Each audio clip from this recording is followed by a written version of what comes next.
Olá, pessoal! Sejam todos bem-vindos a mais um webinar das faculdades ICEIB. Sou o professor Márcio de Freitas, estou coordenador do curso de Pedagogia e é com muita alegria que eu estou aqui para mediar o nosso bate-papo de hoje. O tema escolhido para esta noite foi Arte, Docência, Pedagogia Crítica e Pedagogia Sistêmica por uma Educação Significativa. E para falar sobre a temática, vamos contar com dois convidados, dois renomados professores que, ao longo de suas carreiras, vêm contribuindo muito para a educação brasileira. Um é o professor Alfredo Johnson Rodrigues. O professor Alfredo é graduado em Pedagogia pela UENG, possui especialização em Teoria e Método em Ciências Sociais pela PUC Minas, é mestre em Ciência Política e doutor em Ciências Humanas, Sociologia e Política. Ambas titulações pela FAFISH-UFMG. Professor adjunto nessa instituição.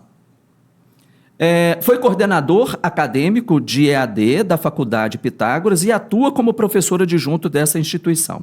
Atuou como supervisor do curso de espanhol no Pronatec, Polo Betim. É servidor público efetivo no cargo de pedagogo da Prefeitura Municipal de Betim, MG. Foi assessor parlamentar na Câmara Municipal de Betim. Atualmente exerce a função de vice-diretor na Escola Municipal Raul Saraiva Ribeiro e, autonomamente, oferece serviços de consultoria e assessoria nas áreas de educação e ciências humanas. Professor Alfredo, seja bem-vindo. Muito obrigado pela sua presença. Uma satisfação, professor Márcio, estar aqui, atendendo o seu convite, né, para esse webinar da ICEIB. Um grande prazer poder fazer esse bate-papo aqui entre a gente. Muito obrigado, professor. O outro convidado é o professor Jesus Alexandre Tavares Monteiro. O professor Jesus é pós-doutorando em Educação pela FAI-UFMG e em Conhecimento e Inclusão Social na linha de pesquisa Psicologia, Psicanálise e Educação. É doutor em Psicologia, com estudos sobre músicas brasileiras, trabalho e Psicologia Histórico-Cultural pela UFMG. Mestre em Psicologia, com pesquisa sobre Educação Social e População em Situação de Rua, na mesma universidade. Graduado em Psicologia pela PUC Minas, com ênfase em Educação. Esteve coordenador do curso de Psicologia, docente e orientador educacional na graduação da Unincor. Na mesma instituição, exerceu a função de docente e coordenador do mestrado profissional em Gestão, Planejamento e Ensino. Atualmente, desempenha a função de docente no Departamento de Educação da UENG, Unidade Ibirité. Professor Jesus, muito obrigado pela sua presença e seja também bem-vindo. Obrigado, Márcio, pelo convite. É um prazer estar aqui com você, é um prazer estar aqui com o Alfredo para esse bate-papo. Muito obrigado, professor. E aproveitando então, já que já estamos aqui abrindo esse papo e essa conversa e aproveitando a sua fala aí para os cumprimentos, eu queria que você contasse para a gente um pouquinho dessa história de como que surge essa temática arte e docência na sua vida, na sua trajetória, na sua história. Pois é, Márcio. Eu acho que essa pergunta é legal, assim, porque eu acho que a arte, primeiro, faz parte da nossa vida, né? Basta a gente prestar um pouquinho de atenção que você vai perceber que ela está ali o tempo todo transitando e próxima da gente. E eu, ao longo da minha construção acadêmica, eu fui percebendo o efeito positivo que a arte tinha. Então, assim, em pequenos detalhes, ela sempre estava ali. Eu falei, então deixa eu estudar isso. Mas, especificamente, eu comecei a fazer um trabalho com população em situação de rua, com crianças e adolescentes em situação de rua, onde a gente trabalhava música, né, canções que diziam da situação dos meninos. E isso virou meu primeiro trabalho, minha monografia, que era perguntar para as crianças e adolescentes que música representava aquele momento que eles estavam vendo. E isso foi muito legal para mim, porque foi um start muito bacana, assim, que você escutava de todas as músicas possíveis. E aí, a partir disso, eu comecei a desenvolver um pouco mais. Eu faço mestrado específico discutindo a população em situação de rua, mas eu vou trazendo a literatura junto, né? A minha dissertação chama Terceira Margem da Rua, que é uma correlação com Guimarães Rosa, que faz a terceira margem do Rio, sim, porque eu queria entender, né, a rua. Eu queria entender como que esse jovem sobrevivia ali na rua e contava suas narrativas, suas histórias sobre a rua. E a metodologia que eu introduzo também é a metodologia de história de vida, que tem muito a ver com essa arte, com formalizar a história do sujeito enquanto um livro, né? Então, ela também ela ajudou nesse processo cada vez mais de estudar a arte. Quando chega no doutorado, que aí eu continuo seguindo, a gente sempre fica assim, né? Será que eu vou fazer doutorado? Meu Deus do céu, né? Eu já sofri tanto no mestrado. Eu falei, quer saber? Então eu vou estudar a arte e a temática específica do doutorado. Aí eu fui estudar composições brasileiras e a relação com o mundo do trabalho. Então eu tive a felicidade de pegar um repertório gigantesco de músicas que uma outra professora já tinha feito e começar a dar um tom mais da psicologia e essa relação com o trabalho, que foi o meu doutorado. E aí eu continuei seguindo, assim, muito numa perspectiva de que eu achava que, quando a gente fala em arte e docência, é que eu achava que a arte ela dá um tom para a docência de qualidade, de saúde, de vínculo, que é muito mais fácil, às vezes, de ser reproduzido, né? Desde Comênios, já lá em 1600, já havia falando dos problemas que a gente tinha com a educação. Então, isso sempre foi um caminho para mim. E aí eu fui fazer um artigo sobre o Grupo Porta dos Fundos e Psicologia, e Trabalho, e Saúde Mental. Pós-doutorado, agora eu estou estudando o desenho Simpson. Estou estudando o Simpson e a concepção com a educação. Então, sempre nesse conluio com a arte. E aí culminou no mestrado, onde eu atuava como professor, que a temática central era essa arte e inclusão, assim. Então, aí a gente foi produzindo algumas dissertações vinculadas à arte, estudando música caipira, estudando poesia de rua, poesia informal, slam, estudando a Ilíada de Homero, tudo vinculado com o campo da educação. E aí eu vou te falar que, assim, para mim é um prazer, né? Porque cada vez que eu aproximo mais um pouquinho, conheço um pouquinho mais de arte, eu fico, assim, uma satisfação gigantesca. Então, começa e eu vou cada vez mais me aprofundando nessa relação. Bacana. E a arte, ela é importante para a docência? O que você pensa disso? Pois é, não tem nem como. A gente tem várias funções para a arte, né? Mas para a docência, ela tem uma função básica, que é essa de vínculo no processo com o aluno, né? Eu posso... É sempre importante o professor entender que ele está numa geração diferente do seu aluno. Na grande maioria, ele está ali num conflito geracional. Mas a arte, ela é atemporal. Então, ela pode, a princípio, trazer uma proximidade, né? Às vezes, a gente escuta uma música lá de 1900 e fala, nossa, essa música está falando que eu estou sentindo. 1920, você fala, não, como pode, né? Então, ela tem essa primeira função que é extremamente importante. A gente pode também pensar que o docente ele pode usar disso até para dar conta dos conflitos recorrentes no campo da educação, né? Então, a saída para a arte, né? A gente não está falando especificamente de uma arte-terapia, mas a saída de reorganizar os conflitos para o docente é uma forma espetacular, né? Mas ela, enquanto didática, ela é fundamental para o docente. Ela é um caminho ali, acho que inquestionável.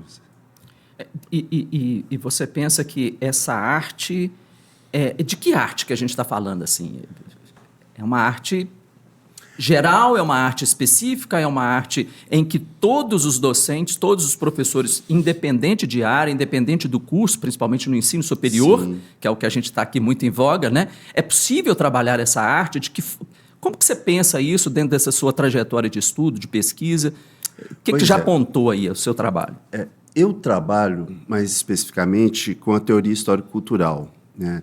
Então, eu trabalho com Vygotsky, eu trabalho com Leontiev, e são teóricos que vão falar um pouco da dialética e da construção e desconstrução. Então, se a gente pega isso, a gente tem que pegar a arte que mobiliza a pessoa de alguma forma. A arte em si, ela tem que te provocar, vamos dizer, até um certo desconforto. Sabe assim? Se você Se aquilo entra e não está te incomodando de uma certa forma, talvez a gente nem diga que isso tanto possa ser arte. Mas a arte, na sua essência, ela tem que te provocar um sentimento de estranheza. Entenda a estranheza como provocar emoções, né? Então, quando a gente pensa que arte é sempre qualquer uma, a gente pode usar a literatura, a gente pode usar o desenho animado, mas aquela onde que o docente é aquele mediador que consegue escolher um estilo e falar, ó, isso aqui vai ajudar o outro sujeito a repensar, a construir alguma coisa nova. Então, para alguns vai falar assim, mas isso não é arte. Depende, sempre vai depender muito, assim, né? Porque, às vezes, para a história do sujeito, aquilo é arte. Aquilo provoca um encontro. E isso é muito importante, porque senão a gente cai num discurso assim, de que tudo é arte. Eu te mostro aqui uma caneta e você fala, isso é arte? Depende, isso é um objeto, né? Agora, ela dentro de que contexto, ela dentro de que provocação que ela vai ser de fato arte, assim. Então, ao longo da história, a gente teve várias funções dessa arte, mas o que a gente vê dentro da teoria histórico-cultural é isso, assim, a arte ela tem que... Vygotsky tem um livro, Psicologia da Arte, que ele vai falar assim, a arte está para a vida como o vinho está para a uva. Então, você fica assim, mas... o vinho está para a uva, o vinho foi uma transformação, a arte... Então, a arte é uma transformação da vida, né? Não dá para a gente cair naquela discussão de quem está imitando quem, né? A vida imita a arte, não. A arte, ela transforma. Ela está sempre pegando aquilo ali e fazendo com que aquilo se desdobre em outra coisa. E aí, quando se desdobra, você percebe que aquilo ali fala, nossa, isso aqui não é só isso pode ser algo mais, você vê que o sujeito está entrando numa relação. E o docente é esse que ele vai mediar, ele vai escolher que tipo de arte, né? Então, para isso, ele tem que saber, ele vai ter que entender. Eu não posso chegar como professor e falar assim, não, funk não é arte. Você fala, como assim? Eu não posso chegar como professor e falar assim, a música clássica não é para jovem de hoje. Eu entendo, eu sei um pouco da música. Como qualquer docente não pode trabalhar com uma coisa se ele não sabe sobre aquela coisa, se ele não sabe o que ela produz, né? E aí está a nossa grande questão. Então, quando a gente fala na arte, nesse processo, a gente está falando assim, olha, tem coisa ali que pode produzir, incomodar esse sujeito e mais ainda transformar esse sujeito. Bacana. Professor Alfredo, qual que é o estado da arte na pedagogia crítica? Bom, eu queria amarrar muito a sua questão, professor Márcio, aproveitando o ensejo aqui do professor Jesus com relação a essa questão da arte na sua perspectiva de ser um elemento fundamental para compor a formação geral do ser humano. E aí eu partiria para fazer essa retrospectiva sobre o estado da arte, da teoria crítica ou da pedagogia crítica, dizendo o seguinte: na verdade, a pedagogia crítica é uma opção, uma visão de mundo, uma perspectiva sobre a educação, que tem um início filosófico, mas que também ela embute um posicionamento político, uma opção política. E, evidentemente, no seu desenvolvimento, ela adquire todo um conjunto de fundamentos na ciência, especialmente nas ciências sociais e na psicologia. De modo mais assim, esquemático, o que eu poderia dizer aqui? Com efeito, a teoria crítica ou a pedagogia crítica, ela nasce com a paideia, que é o início da pedagogia enquanto uma forma de abordar o cuidado mais amplo ou a formação das crianças. Então, a pedagogia é proeminentemente uma área para a formação do ser humano no seu início de vida. Então, é lá que nasce a perspectiva de uma pedagogia que já havia naquele período grego clássico a importância e a relevância da formação do ser humano nas suas múltiplas dimensões. Então, a paideia nasce como um projeto de formação humana. Um projeto que via que realmente a questão da formação do cidadão, do sujeito apto a participar da vida cívica, do destino da polis, ele tinha que dominar, além dos conhecimentos específicos, históricos e sociais do seu contexto, ele precisava também entender como se constituía o mundo das ideias, como se constituía o mundo da estética e da relação com a natureza. Por isso que o currículo da Paideia é um currículo muito rico, em que a arte, justamente, ela assume um papel muito mais amplo de que outras formações, junto com a formação física, né, que era a formação do guerreiro, mas, sobretudo, a arte como apreciação, como desenvolvimento da sensibilidade, como desenvolvimento da própria curiosidade, o que os gregos chamavam dessa perspectiva, dessa postura para ver o mundo a partir de um desafio de entendimento e compreensão. Então, todo esse cabedal e toda essa visão ampla, né, da educação enquanto formação humana, e não apenas como instrução ou como repasse de conteúdos, nasce lá. E ali que se funda o que depois, no período mais contemporâneo, vamos chamar de teoria crítica ou de pedagogia crítica, a partir de outros aportes. Mas o início está lá. Esse processo da Paideia, ou esse projeto, ele se amplia em alguma medida ou se complementa com a humanitas dos romanos, em que há uma perspectiva ampliada, especialmente no campo do envolvimento com a vida política, a construção de uma cidade, com a construção de um cidadão, né, e a vida cívica, que os romanos tanto prezavam. Então, você vai ter um outro momento em que o projeto da Paideia ele se reconfigura e se amplia com algumas questões, mas que, infelizmente, isso se perde em grande medida durante o período medieval, né, por conta de uma alteração e uma inversão epistemológica que se teve nesse período, em que, na verdade, a ética e a política sobem da terra para os céus e os céus descem para a terra. Aí você tem uma inversão em que, na verdade, tudo fica muito abstrato, né? Então, a questão de Deus, o teocentrismo, acaba criando uma certa diluição daquelas grandes conquistas que nós tivemos durante o período clássico greco-romano. Mas, enfim, toda essa perspectiva ela será, né, a partir do Renascimento, retomada, né, e o Renascimento ele vai trazer uma inovação para a questão da recuperação do projeto humanista e da Paideia, no sentido de que ela traz à tona a importância de que, mais do que formar o sujeito para a vida de submissão religiosa ou de fechar os olhos para a realidade, ele precisava revitalizar essa visão sobre o mundo e essa atuação no mundo, né? É o que vai dar origem a um termo que na Alemanha eles chamam de Bildung, que na verdade é a recuperação da formação humana. E aí se diz, olha, a instrução, mesmo religiosa ou mesmo operacional, exclusivamente, ela é pouca e ela é insuficiente para a formação do ser humano enquanto tal, para renascer da Idade das Trevas. Os iluministas vão captar muito bem essa ideia, né?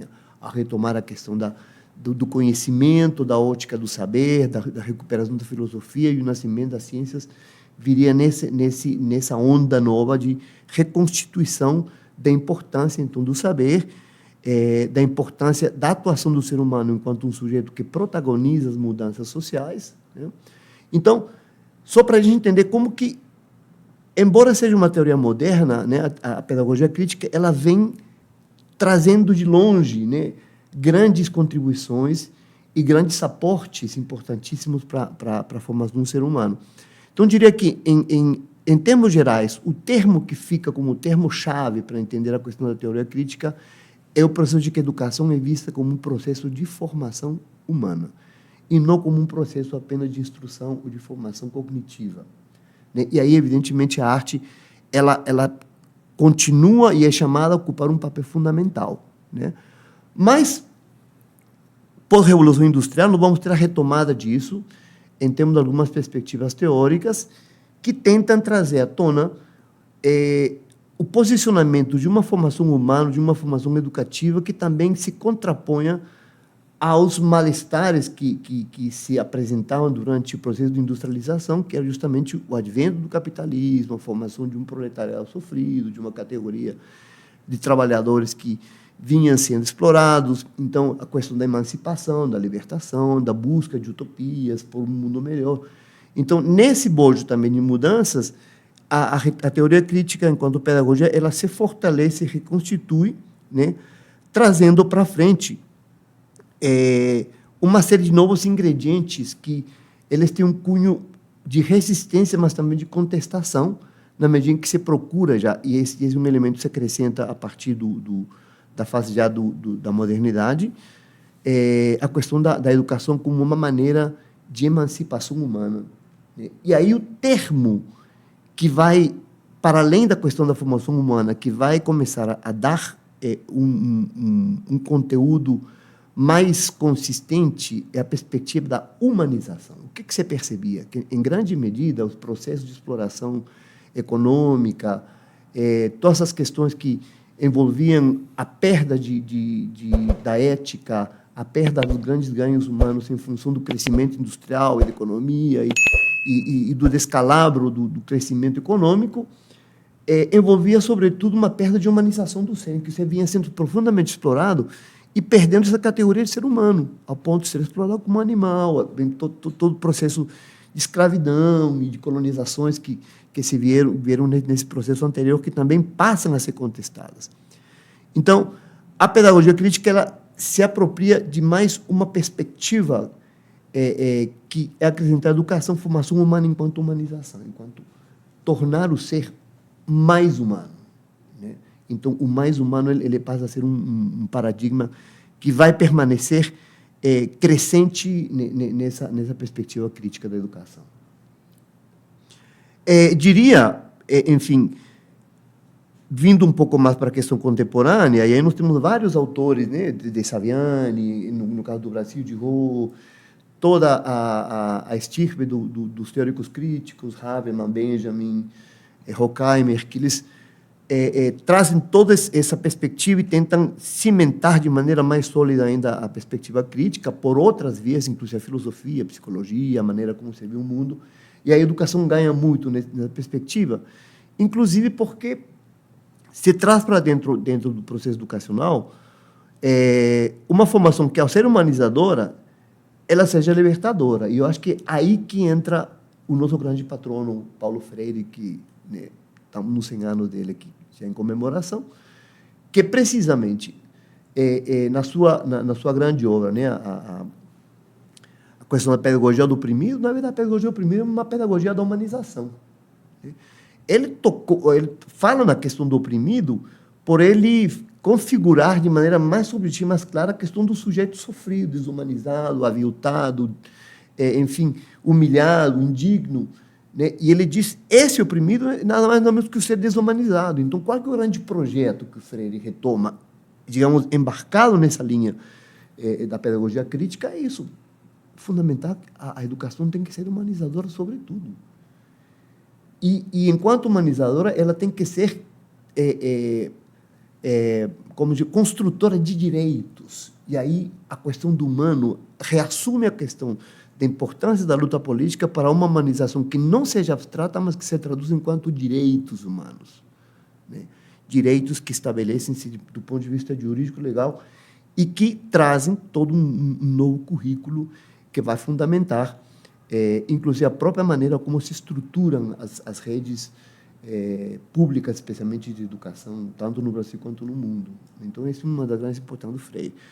Diria que até aí nós temos, então, um resumo, né, uma resenha Sim. do que seria essa questão. Sim, bacana. No último webinar, e aí é bacana para vocês dois né, contribuir com a gente aqui, né, sobre essa reflexão. O último webinar que nós trabalhamos aqui, da pedagogia, nós discutimos sobre as inovações tecnológicas, né? Mais especificamente, esse boom que está acontecendo sobre as inteligências artificiais.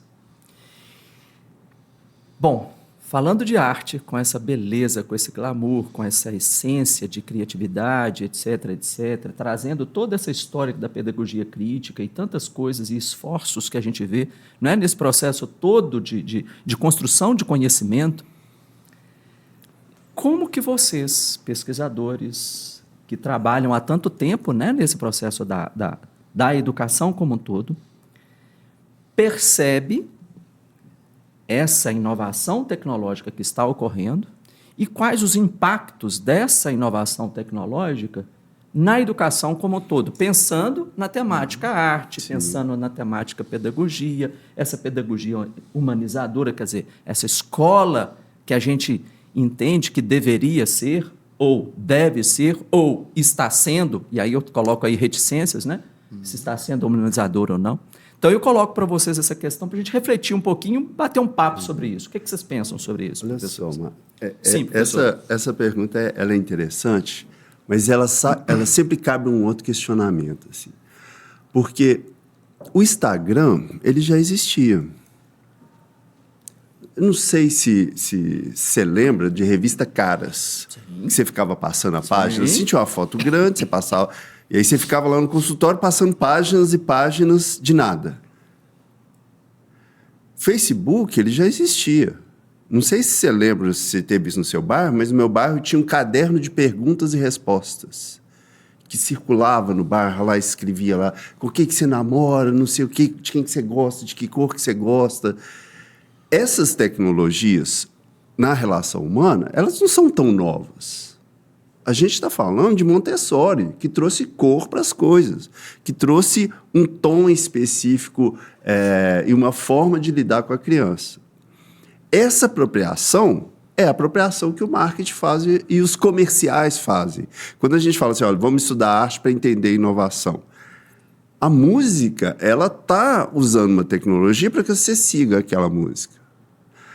O cinema, ele usa determinadas cores, que vem lá da psicologia e que a pedagogia também vai usar, para que você se aplique mais àquilo. Vou dar um exemplo bobo. Assim. A gente fala hoje na atualidade muito sobre TDAH, né? Que tem muitas crianças que têm TDAH. Mas uma criança hoje assiste um filme lá dos Vingadores de 3 horas. Aí você fala assim, mas ela não tem TDAH? Será que essa menina... Não, cara, é porque eles estão usando ali um monte de artifício, a arte está usando um monte de artifício que nós esquecemos e que às vezes a gente esquece até de usar no ensino superior. Sabe assim, a cor, a entonação, o que o artista faz. Ele sabe que momento que ele vai usar a entonação, ele sabe que momento que ele vai recolher, né? Um professor, ele tem que saber que a aula dele tem que começar como um filme, assim, chamando a atenção. E tem que terminar também como aquele filme que fala assim, não, quero assistir outro. Porque se assiste um filme, se até gosta do filme, mas o final dele, com o perdão da palavra, é uma bosta, é uma porcaria, você não vai indicar. Mas o que eles estão fazendo? Eles estão formatando ali uma ideia com início, meio e fim, bem construída, que eles vão usar ali links, eles vão usar todo um aparato gigantesco de tecnologia para você participar daquilo. São narrativas que elas procuram dar justamente vazão a coisas para Benjamin estuda isso, a narrativa, ele vai falar assim, olha, tem construções narrativas que a gente tem que entender como que é. Ele fala da história de vida, mas ele sabe dizer ali. A gente, enquanto docente, a gente fala, não. Né, eu tenho que...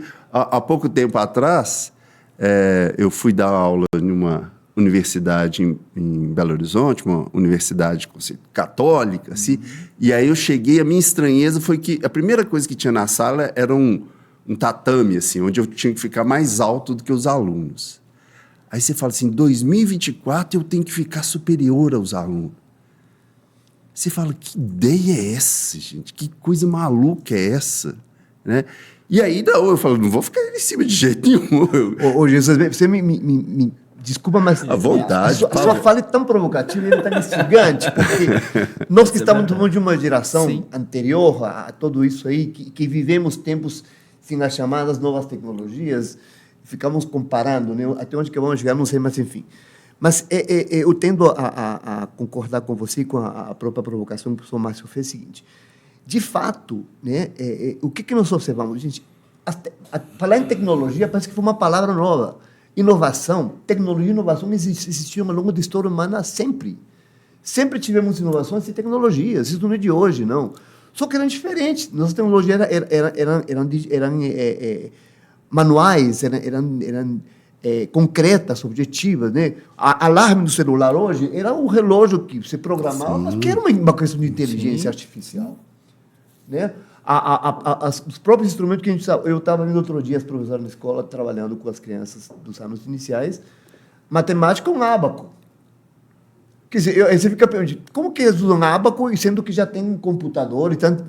Mas o ábaco é fundamental. E foi uma tecnologia impressionante. O material dourado, em termos didáticos, são coisas primitivas, digamos, primitivas nada, são profundamente didáticas e úteis, Sim, né? então, hoje. Assim, até hoje. Então, assim, claro que a gente está vivendo um momento de grande empolgação com essa questão do virtual, diria eu, e da maneira como o uso das tecnologias é reutilizado para outros efeitos que a gente ainda não entende. E aí, professor Márcio, a meu ver, qual que é o grande conceito que hoje nós temos que entender do ponto de vista de várias perspectivas científicas e filosóficas? A questão da informação. O fato é que a informação hoje, ela se tornou o grande capital. É ela que gera e que move o mundo. E o problema é que essas... Instagram já tínhamos, Facebook não tínhamos na escola. Você lembra aquele carômetro que a gente usava para ver os meninos lá? Esse era o Facebook da escola. Ah, fulano, sim, esse aqui.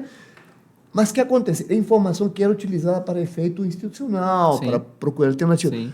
Só que informação hoje que você fornece para o Facebook, para o Instagram, sem perceber, achando que está ficando famoso, é uma informação que é utilizada pelas grandes empresas para te devolver ela enquanto produto e que alimenta de maneira gratuita os dados. Então, não são grandes fornecedores voluntários e remunerados de informações que são fundamentais para o crescimento de toda essa grande galera que está aí no ápice Alfredo, bilhões. Você está falando muito legal. Essa semana eu estava assistindo uma palestra de um professor, Dravin, é um filósofo, e aí, no meio da palestra dele, ele fala assim, deixa eu te contar uma fofoca de Kant. Aí, foi a coisa mais engraçada, porque um monte de aluno abriu a câmera, tipo assim, deixa eu ver o que é. Mas é isso, assim, o que é a tecnologia na nossa relação humana? É o que é que estimula a gente dentro do contexto. Se há um tempo atrás era só a cor, é a cor misturada com o movimento. Isso tá nessa... Eu vou pegar o sujeito novamente para que ele se associe com o conhecimento. A tecnologia humana, ela está aí, a gente já sabe dela há muito tempo. A gente não está inventando nada novo.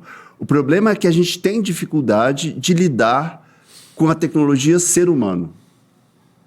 Eu falo com meus alunos assim, olha, a gente precisa entender que eu falo com um bebê com vozinha fininha, não é à toa. Eu chego pro bebê, é porque a criança, nos meses iniciais, ela escuta melhor o agudo. Uhum. Agora, se eu chego para a criança e falo, ô, bebê bonito, ele vai falar, ele só não vai soltar um palavrão e me xingar, claro, porque falta repertório ainda para ele. Mas como que eu vou usar isso, né? Então, esse conhecimento é que eu acho que falta não só na docência, mas ele também na entrada pela arte. Assim, as pessoas falam, eu vou usar arte na sala de aula. Aí só lá coloca uma música, mas não entende qual que é a base da música, como que ela funciona, né? Vou dar um outro exemplo que eu sempre brinco muito. Assim. Você pergunta assim, você conhece uma banda? Não conheço. Você sabe para que cada um das pessoas funciona? Cada um dos instrumentos? As pessoas, sei mais ou menos. E o baixista, para que ele serve? As pessoas falam assim, fica lá. Fica lá. Você fala assim, mas você sabe para que ele serve? A lógica do baixista é de gerar uma estabilidade. Então, o baixista fica lá, tum, tum, tum, tum, tum, marcando, né? E aí os outros vão lá, faz aquele solo de guitarra, mas volta no tum, tum, tum, marcado pelo ritmo. E nós funcionamos assim, né? A gente precisa, a criança, o aluno, ele precisa de uma certa estabilidade, né? Mas ele precisa de criatividade, né? Ele precisa de saber que o professor vai estar lá, mas que ele vai inventar uma moda e vai voltar. Ele não precisa... Olha para você como que a contradição vem à tona nessa coisa, porque a palavra da moda é inovação e criatividade. São as grandes habilidades que o mercado, pelo menos, procura, né? Empreendedorismo, com criativo, inovador e tal. Mas o problema é que a maneira como essas tecnologias contemporâneas vêm sendo aplicadas, elas são chamadas a embrutecimento, porque ela não te nós estamos vivendo num mundo de embotamento de informações. Nunca antes na história, no mundo, se teve tanta informação disponível. De maneira tão fácil. O problema não é informação. Que informação é essa? Sim. Não é falta de informação, é capacidade de filtrar. Exato. De síntese de informação. Sim. E de entender o que é verdadeiro, o que é falso. Ou então, o que nos impulsa a crescer, a desenvolver, e o que nos leva para nos ficar encronhados num subdesenvolvimento cognitivo e emocional. Que esse é o grande problema que essas novas tecnologias estão nos dando. Né? Então, as crianças estão entrando nisso de maneira incauta. Os pais não estão vendo essa perspectiva. Né? Então, assim, o que a escola enfrenta, gente? O projeto pedagógico, o projeto educacional, ele se mantém com essa lógica. Ele precisa de inovações em termos didáticas, em termos de entender essas modificações, mas a humanização ela continua sendo um paradigma fundamental. Sim. Não vamos discutir novas pedagogias, as pedagogias estão aí. A questão é ver como que nós enfrentamos esse novo mundo para trazer essas novas tecnologias para atender aquilo que é o pressuposto da formação efetiva do ser humano. Então, assim, como que nós vivemos no mundo e a gente que viu outros capítulos da história e fica comparando, que diabo que? Como que pode? Pois é, você está falando, por exemplo, essa coisa da notícia, né? A informação verdadeira e a informação falsa. A informação, dependendo do potencial dela, sendo verdadeira ou não, ela cola na sua cabeça. Né? Então, por exemplo, se eu chego aqui e falo para vocês, gente, queria falar para vocês, não, mas o professor X está andando ali fora todo pelado. Vocês vão falar, que isso? Na cabeça de vocês, no imaginário, a cena já foi formada. Se o professor X chega aqui e fala, não, gente, eu não estou, não. Não adianta, já está formada. Então, como que essa informação ela entra e quais os estragos que ela faz? Ela sempre vai depender dessa potencialidade que ela entra. Né? Spinoza vai falar muito sobre a potência, a vontade. Dessa relação que ela vai lá e produz na gente.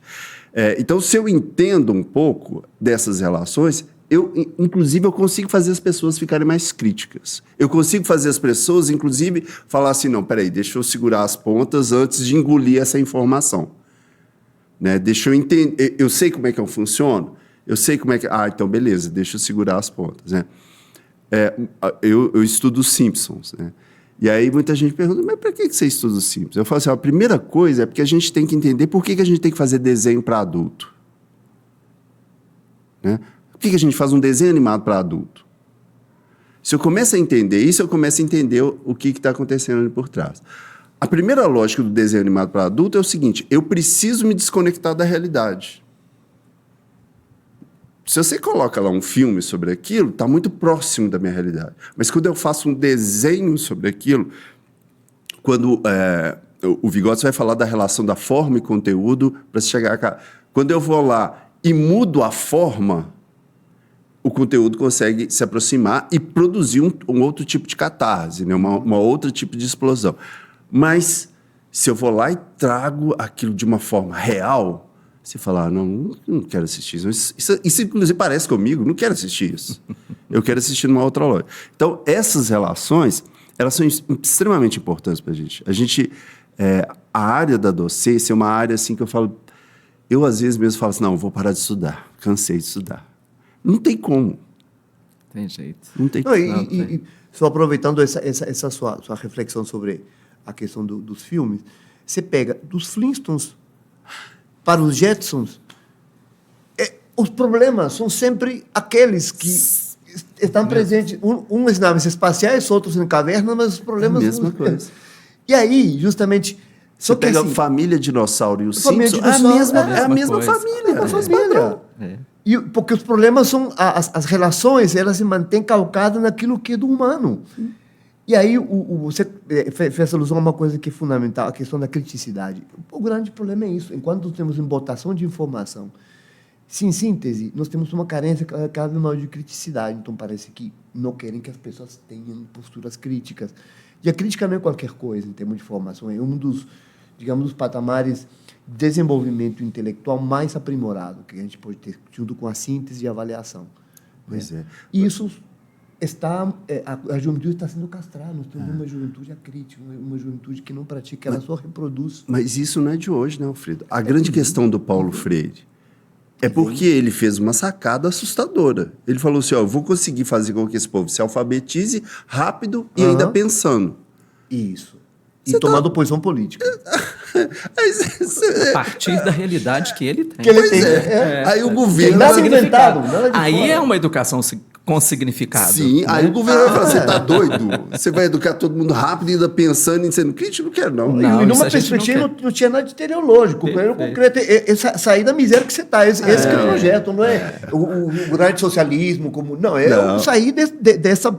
E eu adoro quando você vai ler a biografia dele, ele vai falar assim, olha, não adianta eu ensinar o Ivo viu a uva para um cara que nem conhece o Ivo nem a uva. Então eu preciso ensinar para o cara sobre o nome dele, a enxada. O tijolo era isso. Essa cara é impressionante porque ele foi objetivo. Eu acho que se o Paulo tivesse vivo, ele ia fazer umas coisas muito interessantes com essa tecnologia aí. Professor Alfredo, diante dessa nova configuração aí social e cultural, né? O que dizer quanto a essa emergência do discurso da chamada pedagogia sistêmica? Aí você vai me ajudar. Primeiro porque eu acho que essa pergunta é fundamental, especialmente no contexto que estamos vivendo de emergência de várias perspectivas teóricas e na educação também. Eu diria o seguinte, olha, eu não sou um especialista em teoria sistêmica ou em pedagogia sistêmica. A gente lê e estuda por questão de necessidade acadêmica e de responsabilidade. Dentro daquilo que é possível. Sim. Mas, assim, até onde eu entendo, primeiro, que a teoria sistêmica é uma tradição sociológica que não é de hoje. Ele teve em alta comparsa na década de 50, a leitura dos sistemas sociais, entendimento de tudo como sistema, que tem inputs, outputs, e tem processo interno de feedback, e aquela coisa que era, na verdade, uma tentativa de dar uma certa objetividade, e, portanto, tem uma perspectiva positivista às teorias sociológicas da leitura do mundo. E aí se apropriava do modelo de análise da biologia, da física, da química, enquanto sistemas orgânicos, para explicar processos sociais, problemas sociais ou entender as questões sociais. Essa teoria foi mainstream durante um longo tempo, mas eu acho que ela acabou se diluindo já na década de 60, com a vinda do Bourdieu, dos teóricos da Escola de Frankfurt e tudo mais, muito por conta de apenas um questionamento que, para mim, é seminal. É o seguinte, não dá para esgotar a leitura do ser humano enquanto sendo um sistema. Primeiro, porque nós somos seres indeterminados, somos seres de contingência. A gente não tem uma previsão do que vai ser nosso hoje, nosso amanhã. A gente vive em função do contingente. Não previsibilidade para nada. A gente tem projeto, mas o projeto é renovável cada dia.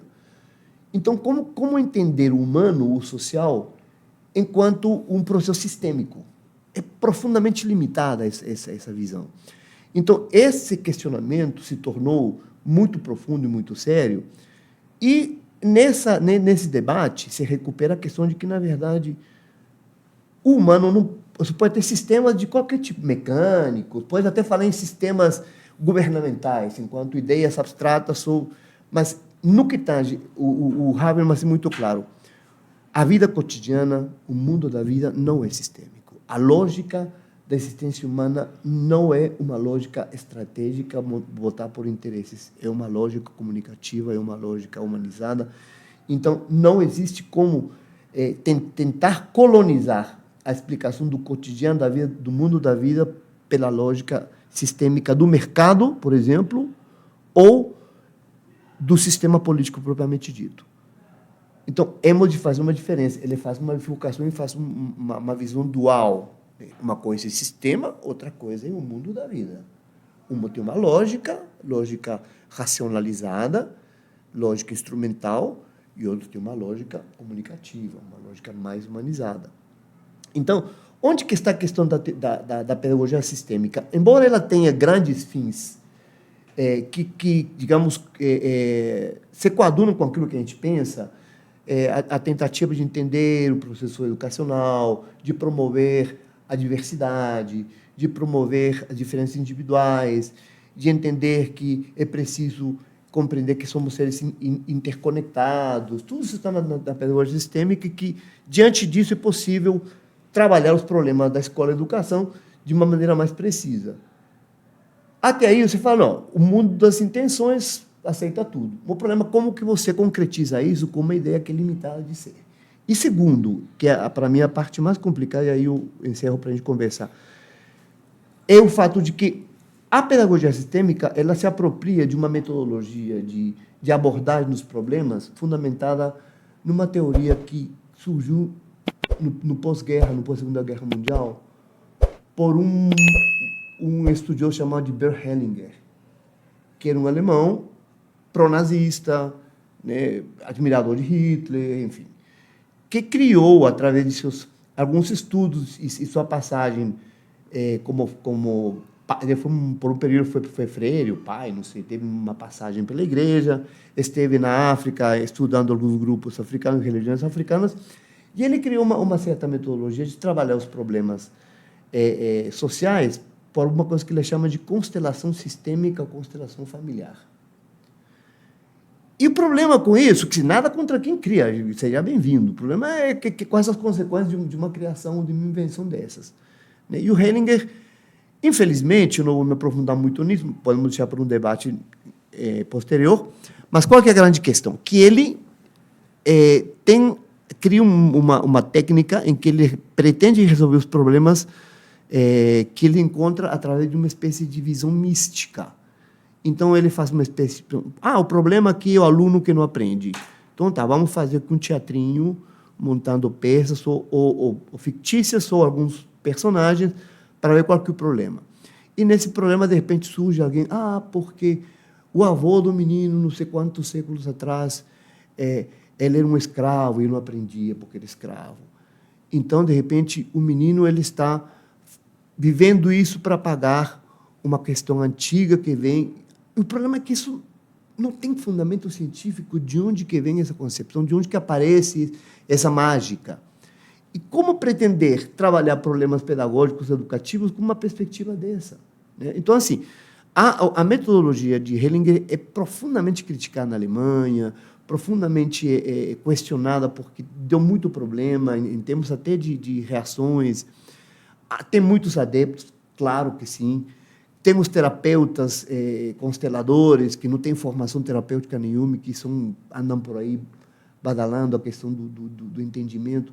Então, acho que misturar algo tão sério quanto a educação, né, e haja seriedade nisso, com uma perspectiva que, ao meu ver, é pobre, é mística, ela é falsa, ela não tem cientificidade nenhuma, né, é realmente lamentável. Sabe? Então, esse aqui é um dos pontos que mais me preocupa na adoção da pedagogia sistêmica. Bacana. Professor Jesus, tem algo assim a acrescentar, quer pontuar algo? Nós já estamos aqui caminhando para o nosso finalmente, né? O tempo passa rápido, né? É impressionante. A prosa está boa, né? Quando a prosa é boa, é impressionante. O tempo voa. Então, eu concordo plenamente com o que o professor Alfredo falou. Assim, quando o Pedro até me convidou para falar desse tema, eu falei, Pedro, olha, o conselho não concordo com isso. Não é na praia, não. Isso aí, meu conselho não está de acordo com isso, não. Eu acho que, assim... É fundamental numa ciência quando ela tem possibilidade de se autocriticar. Ciência é isso. Ciência, ela não é religião na perspectiva de que a religião ela tem dogmas que não serão questionados. Isso aqui é vinho, isso aqui é água, isso aqui é pão e pronto, final. Isso é religião. A ciência não, ela vai questionar o tempo todo, né? Então, quando eu coloco uma relação do inquestionável para a ciência, uma relação que está num parâmetro pós-morte, como é que eu vou responder isso? Então, isso já começa a virar um certo conflito, né, para essa construção, assim, para a gente pensar nisso enquanto ciência. Assim. Então, eu também concordo, tem algumas coisas assim, que não tem muito parâmetro, não tem cabimento. Tem algumas coisas, por exemplo, que a própria psicologia tem e que são mais saudáveis. Por exemplo, o psicodrama. Psicodrâmica tem uma... Moreno tem uma história muito legal, tem uma potencialidade muito grande e tal. É muito reconhecido fora, né? Uma vez eu viajei para a França e estou lá todo... Aí, de repente, eu vejo Instituto Moreno, discussão de psicodrama. Eu falei, gente, aqui eles estão discutindo psicodrama e lá... Então, assim, tem outras possibilidades que estão nesse arcabouço. Não estou querendo dizer que isso é melhor do que aquilo. Mas, enquanto ciência, algumas possibilidades se colocam na condição de que ela pode ser questionada. Então, o psicodrama ele pode ser questionado e produzir outra coisa, e dessa coisa... Sabe assim, o psicodrama de Moreno não é o atual. As pessoas foram questionando, repensando e construindo outras. Sim. Mas o maior problema que eu vejo nesses caminhos e nessas novas teorias, abordagens, é quando ela não vira ciência.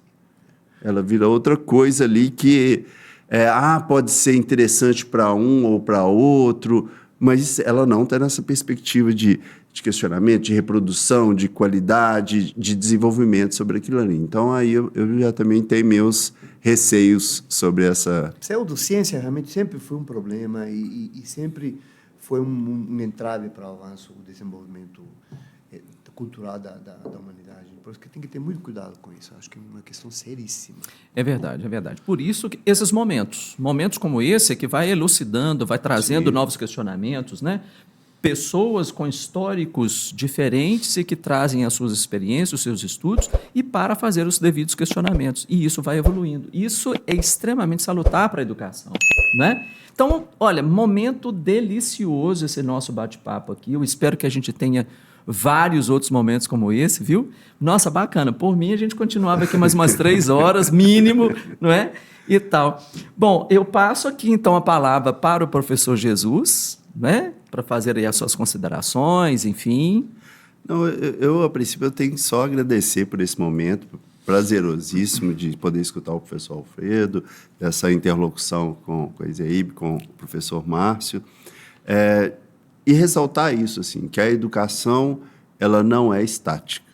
Ela vai estar sempre mudando, a gente sempre vai estar discutindo, a gente sempre vai repensar contextos, momentos históricos, dessa humanização que a gente sempre busca. Assim, né? Às vezes, eu fico falando assim, eu questiono quando eu chego no hospital e vai falar assim, saúde humanizada. Você fala assim, mas essa saúde, como é que ela não vai ser humanizada? Aí vem educação humanizada, você fala, o que é que eu estou perdendo? O que está... Então, assim, é central. O nosso debate central somos nós. É isso que faz a educação, né? A gente precisa de qualidade, a gente precisa de tecnologia, mas a gente precisa saber de nós, a gente precisa de vínculo, a gente precisa de tete a tete, né? A gente precisa de olhar um para o outro e falar, opa, foi bom isso aqui, né? Que às vezes lá da câmerazinha não rola, né? Às vezes o outro está lá disfarçado, o fundo... Então, assim, a gente precisa realmente dessa humanização e de entender, de fato, desse humano. Então, eu tenho só, mais uma vez, agradecer. As pessoas que quiserem, depois podem pegar meu contato com o professor Márcio, a gente está aí para o que for necessário. Mas foi um prazer mesmo, foi uma delícia. Passou, sim, um estalo. Rápido, né? Obrigado, professor, pela sua participação, estar aqui conosco. Foi realmente um prazer.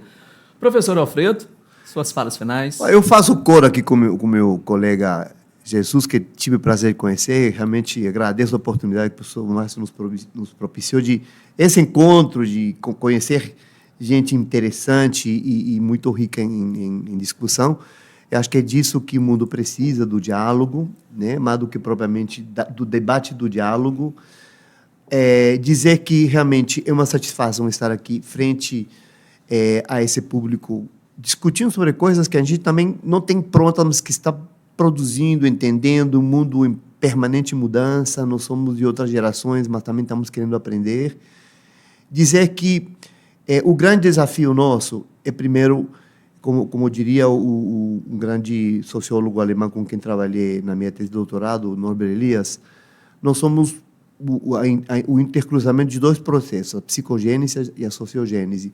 Mas, mais do que isso, é importante entender que nós somos um processo. Então, assim, não dá para entender o ser humano como algo pronto, acabado, e que qualquer teoria vai dar conta disso. Então, fiquemos atentos, dentro desse ritmo frenético de mudanças, que há sempre, como dizem alguns autores, um núcleo de um saber acumulado historicamente que não podemos desprezar e que ele que nos permite um entendimento maior. Então, que venham mudanças, que venham novas tecnologias, mas também que venha a criticidade, que venha a capacidade de síntese, de escolha, né? E que mantenhamos, então, à frente aquilo que é demasiadamente humano, proteger nós mesmos, né? Das intempéries e das contingências que estão ali se processando. Então, um grande abraço para todos. Muito obrigado, professor. Eu quero agradecer, né, e parabenizar as faculdades ICEB pela iniciativa, né, de estar sempre promovendo momentos como esse, de discussão, de reflexão. Parabenizar mais uma vez os nossos convidados e agradecer também, né, por esse tempo que nos dedicou aqui para socializar aí os seus conhecimentos, né? E quero convidar você para estar lá na faculdade, para dar uma passada lá na faculdade ICEB. Participe com a gente lá também das discussões. Vai lá tomar um cafezinho, né? Como nós, bons mineiros. Claro. Vamos lá tomar um cafezinho com a gente. Vai ser muito bacana, viu? Todos serão muito bem-vindos, tá? Um forte abraço a todos e esperamos você no próximo evento. Um grande abraço. Obrigado, professores, mais uma vez. Tudo de bom. Tchau, tchau, pessoal.